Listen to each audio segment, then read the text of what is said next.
Selanjutnya kita akan bahas dana cadangan. Jadi dana cadangan ini biasanya sebagian besar organisasi bisnis itu punya sejumlah uang di kasnya pada akhir periode waktu tertentu untuk membayar obligasi atau jenis-jenis utang. Jadi uang kas yang akan digunakan untuk pembayaran utang-utang tersebut dalam jumlah yang telah ditentukan dan disepakati bersama disebut dana cadangan.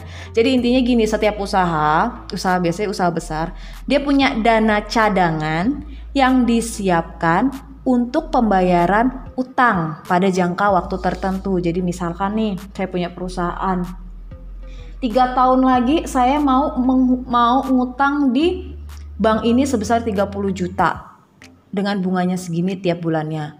Nah, jadi saya harus menyiapkan dana cadangan dari sekarang ini berapa ya tiap bulannya ya, biar nanti 3 tahun lagi pas saya ngutang saya udah bisa bayar. Dengan kata lain sih istilahnya bisa dikatakan nabung ya. Jadi nabung saya ini nabung tiap bulannya harus berapa ya, biar nanti ketika saya ngutang saya udah bisa bayar, saya sudah bisa langsung bayar gitu ya. Jadi dana cadangan ini sebenarnya kita menggunakan konsep dari si rumus anuitas yang sebelumnya tadi, tapi ini karena dimintanya dana cadangan nih kan, dana cadangan ini saya tulis dana yang harus disiapkan tiap periode ya, disiapkan tiap periode untuk tujuan tertentu. Nah, jadi misalkan tadi saya bilang misalkan saya mau ngutang 30 juta dengan cicilan hutangnya itu harus bayar tiap bulan. Nah, dengan kata lain dana cadangan yang saya harus sisihkan tiap bulannya berapa sih? Nah, itu kan dengan periode tiap bulan, tujuannya untuk mendatang untuk peminjaman duit gitu kan. Nah, ini berarti dengan kata lain dana cadangan itu adalah si P-nya.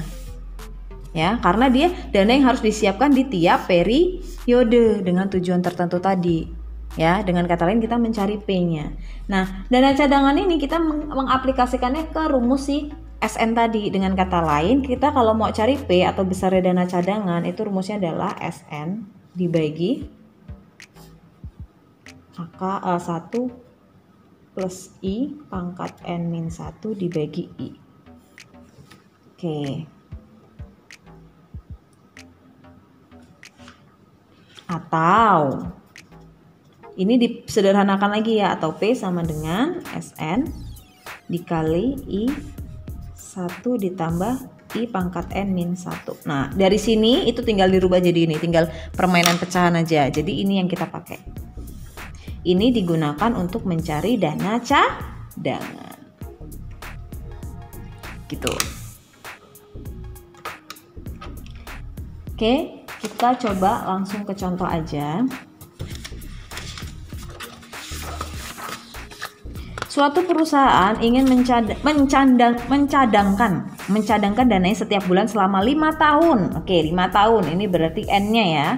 Untuk pembayaran pinjaman perusahaan. Jumlah pinjaman diperkirakan 75 juta. Jadi dia kira-kira mau minjem 75 juta di 5 tahun yang akan datang.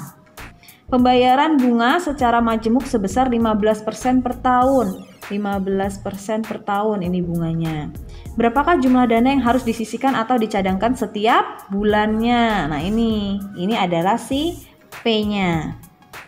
Oke. Nah, ini adalah si SN-nya. Ya. Jadi, perusahaan ini 5 tahun mendatang mau pinjam duit 75 juta. Bunganya itu 15% per tahun. Nah, dana yang harus disisihkan tiap bulannya itu berapa sih? Gitu kan? Nah. Oke. Nah, ini kan dia bilang di sini setiap bulan ya. Setiap bulan selama 5 tahun. Coba, setiap bulan selama 5 tahun. Dengan kata lain, periode pembayaran, N tadi kan periode pembayarannya ya. Dengan kata lain, ini N-nya itu adalah 5 dikali 12. 5 ini karena 5 tahun kan bayarnya tiap bulan, berarti dikali 12, berarti 60. Berarti perusahaan ini harus mencicil sebanyak 60 kali karena dia bayarnya setiap bulan selama 5 tahun. Jadi N-nya 60. Oke. Nah, tingkat bunganya juga kan harus disesuaikan. Tingkat bunganya ini kan 15% per tahun. Sedangkan ini pembayarannya per bulan, berarti harus kita bagi 12.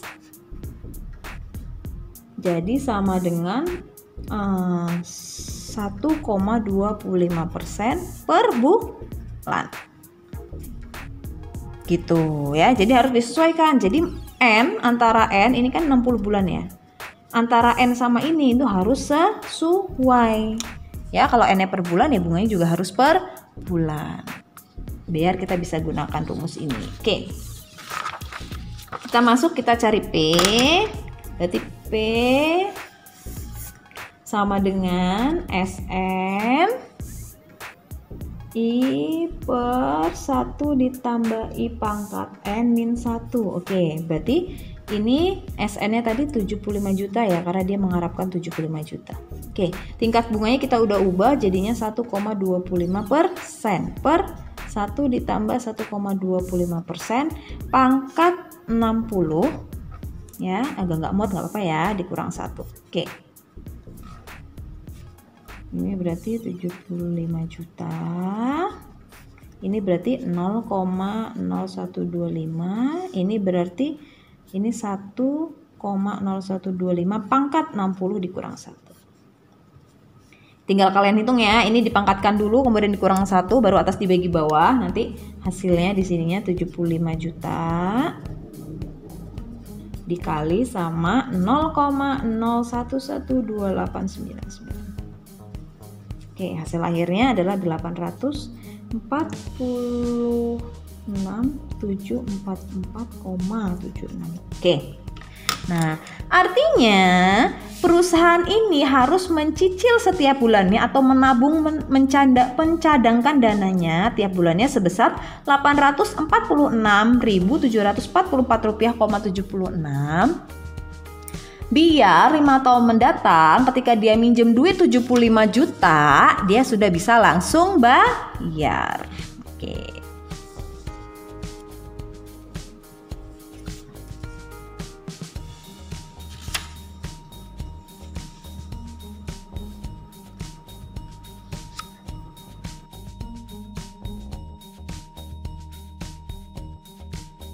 Selanjutnya itu adalah nilai sekarang dari anuitas. Jadi nilai sekarang ini itu kayak misalkan saya nabung nih tiap bulannya nih. Misalkan tabungan saya itu 1 juta selama 5 tahun ya. Jangan tiap bulan, tiap tahun. Awal tahun saya nabung sejuta selama 5 tahun. Tabungan saya kan harusnya 5 juta ya, 5 juta lebih. Nah, nilai sekarang dari anuitas itu tuh sama aja. Jadi kalau misalkan 5 juta itu posisinya di tahun sekarang, itu jumlahnya senilai berapa sih? Jadi ini ada hubungannya dengan nilai rupiah. Jadi kan nilai rupiah besok, nilai rupiah kan semakin lama nilai rupiah itu kan semakin turun nih. Nah, berarti dengan kata lain, nilai 10 juta 5 tahun mendatang itu pasti nilai sekarang itu tidak 10 juta. Itu biasanya kurang dari 10 juta. Kenapa? Karena nilai rupiah itu turun. Kalau nilai rupiah turun kan makin lama duit itu makin besar kan, walaupun nilainya turun. Jadi si nilai sekarang ini adalah nilai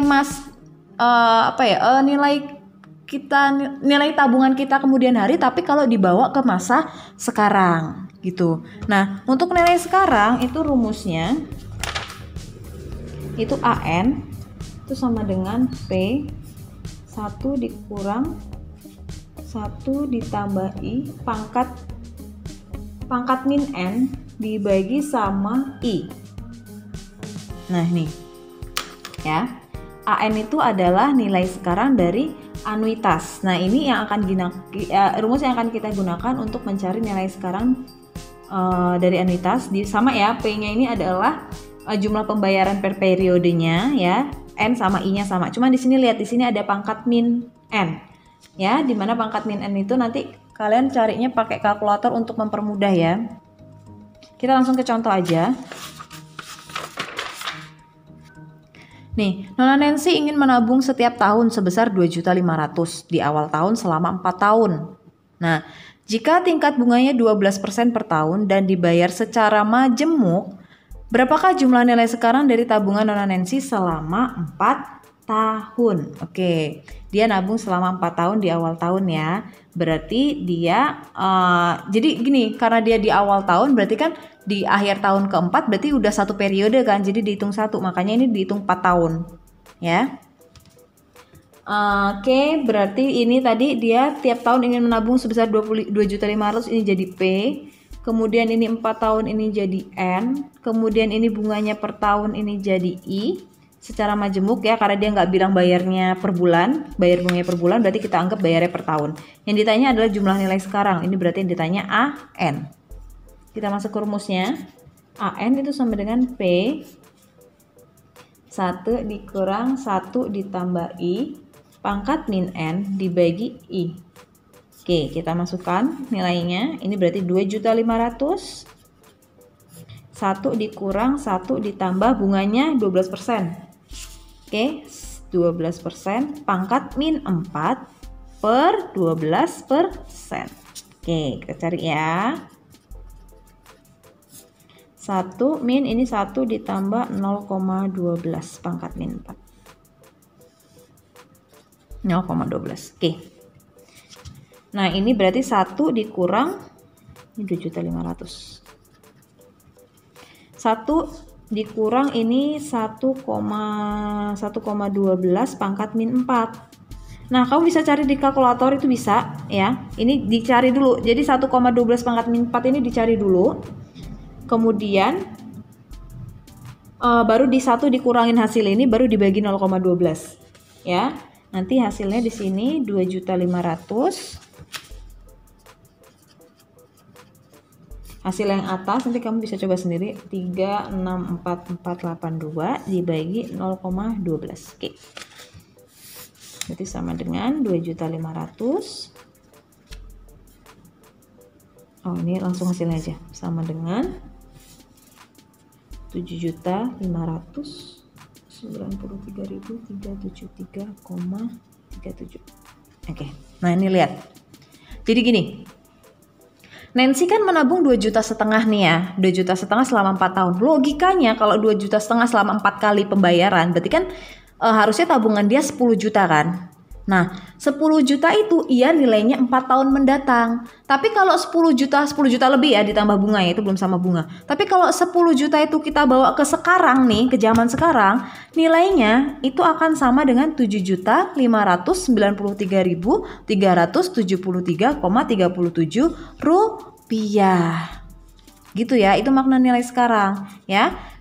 Itu biasanya diakibatkan dengan turunnya nilai mata uang. Jadi kalau kamu bawa duit sekarang 500 nih, nilai 500 rupiah nih di 10 tahun mendatang itu bisa aja senilai 50.000 gitu ya. Itu karena penurunan nilai mata uang.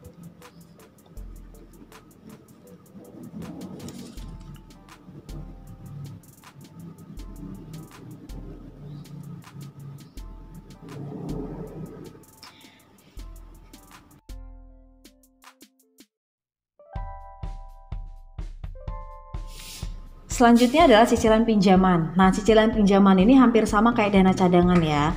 Persamaan dari konsep ini adalah sama-sama tujuannya untuk membayar hutang di masa mendatang. Jadi dia itu antara dana cadangan sama cicilan pinjaman ini nih sama-sama nyiapin dana secara periodik untuk pembayaran hutang. Nah, cuman bedanya adalah kalau tadi dana cadangan itu kita siapin dananya dulu baru dibayarkan. Jadi kita siapin dananya dulu selama berbulan-bulan untuk nyiapin hutang kemudian hari. Jadi langsung dibayar hutang tersebut. Tapi kalau misalkan cicilan pinjaman itu kita dapat dulu utangnya. Jadi uang pinjaman atau hutangnya itu kita dapat dulu, kita terima dulu baru dilakukan pembayaran. Nah, itu bedanya ya. Jadi sama-sama nyicil, menabung per bulannya atau per berapa bulan lah, per 3 bulan juga bisa, terserah aturannya ya. Jadi itu menabung, menyicil. Bedanya adalah kalau dana cadangan itu kita nyicil dulu baru bayar utang. Kalau ini baru ngutang ya, kita nyicil dulu baru ngutang. Kalau yang ini kita ngutang dulu baru nyicil. Oke. Dengan kata lain, proses pembayaran pembayaran kembali suatu utang atau pinjaman yang telah diterima saat ini dengan pembayaran cicilan secara periodik, ya, itu namanya cicilan pinjaman. Oke, nah ini rumus yang kita gunakan untuk cicilan pinjaman ini itu adalah P sama dengan AN I per 1 dikurang 1 ditambah 1 min N. Oke. Ini AN ini adalah nilai besar pinjamannya, ya. AN ini adalah besar pinjamannya.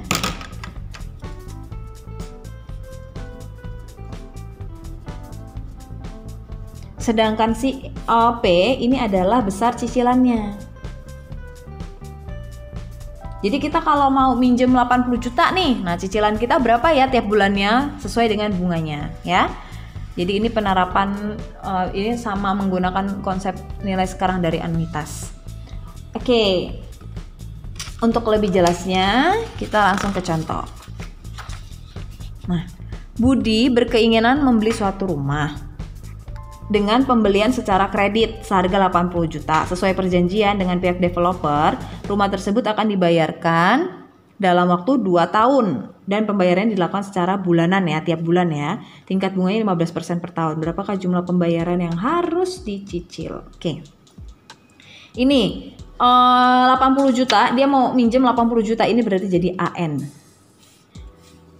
Terus dibayarkan dalam waktu 2 tahun. Nah, 2 tahun ini jadi N. Tapi kamu lihat udah sesuai belum dengan cara pembayarannya.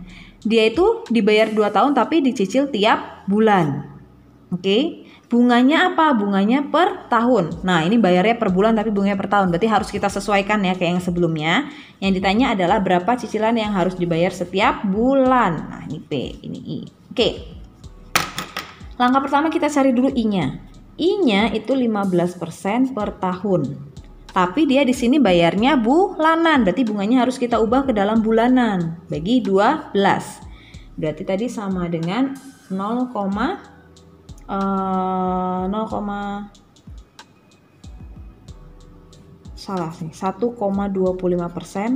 per bulan, ya, bunganya, ya. Terus N-nya, N ini adalah jumlah periode pembayaran, kan, seperti sebelumnya, ya. Ini kan dia dalam waktu 2 tahun. Ini 2 tahun tapi cicilnya tiap bulan. Dengan kata lain, periode pembayarannya adalah 2 dikali 12, berarti dia 24 bulan atau 24 kali pembayaran, ya. 24 kali pembayaran. Oke. Nah, setelah kita kumpulkan, baru kita cari besar cicilan yang harus dibayar. P sama dengan AN I per 1 dikurang 1 ditambah I pangkat min N. Oke, AN ini berarti pinjamannya, ya, 80 juta. Terus tingkat bunganya adalah 1,25%. Dibagi 1 dikurang 1 ditambah 1,25%. Pangkat N-nya min 24. Oke, ini berarti 80 juta. Ini berarti 0,0125 dibagi 1 dikurang, ini 1 ditambah 1,25, ya. Ini berarti 1,0125 pangkat min 24, ya. Ini cari di kalkulator dulu, ya. Berarti ini sama dengan nanti 80 juta.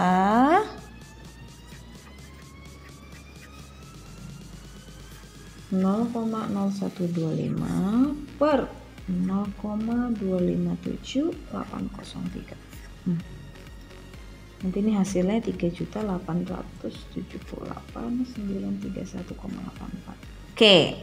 Nah, artinya Budi setelah minjem 80 juta, dia harus menyicil sebesar 3.878.931,84 rupiah tiap bulannya untuk melunasi hutangnya dengan bunganya 15% per tahun. Jadi rumus-rumus yang kita sudah jabarkan ini bisa kita pakai untuk kehidupan sehari-hari, ya. Jadi misalkan kalau kita mau minjem utang di koperasi, minjem utang di bank, jadi kamu bisa hitung dulu nih. Jadi saya harus bayar berapa ya per bulannya dan sebagainya.